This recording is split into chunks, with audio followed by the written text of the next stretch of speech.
ప్రకృతిలో మనిషి అవిభాజ్య భాగం. ప్రకృతి అనేది మనిషి ద్వారా విజ్ఞాన శాస్త్రం రూపంలో తనను తానే ఆవిష్కరించుకుంటున్నది.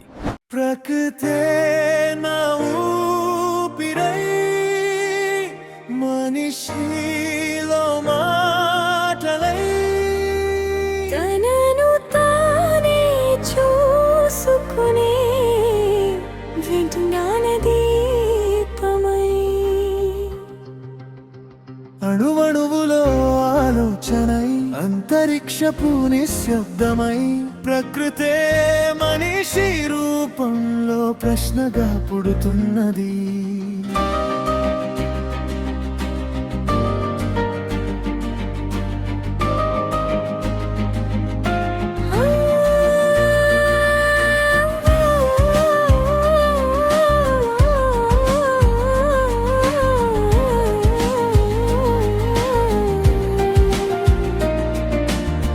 గాలిలో గీతమై పక్షి రెక్కల ఊపిరై నీటిలో ప్రతిబింబమై నదుల నడకలై మట్టిలో మొలకెత్తేన విత్తన స్వప్నమై మనిషి కన్నులోకి కొత్త వెలుగై అడుగడుగుల సందేహమై అవగాహనగా మారుతూ చీకటి గుహల గోడలపై చరిత్రగా నిలుస్తుంది.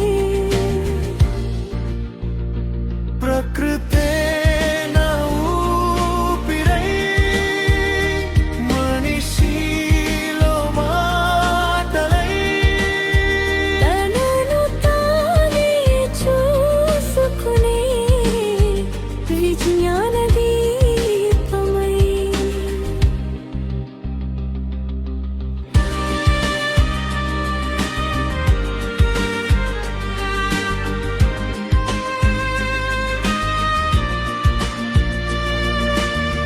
నక్షత్రాల నిశీధిలో నవ విజ్ఞాన దీపమై ఎందుకు అనే ప్రశ్నగా ఎప్పటికీ మేల్కొంటుంది. మెరుపుల్లో విద్యుతై మెదళ్లలో తర్కమై ప్రకృతే తన రహస్యాలను మన చేతులతో తడుముతుంది. ప్రకృతే నా ఊపిరై మనిషిలో మాటలై తనను తానే చూసుకునే విజ్ఞాన దీపంతుమై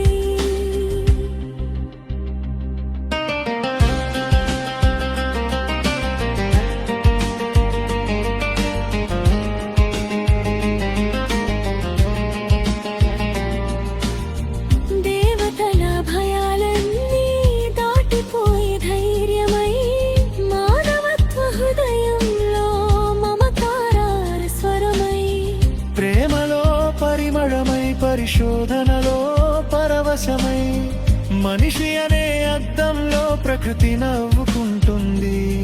ప్రకృతికి మనిషి దూరం కాదు, మనిషికి ప్రకృతి వేరే కాదు.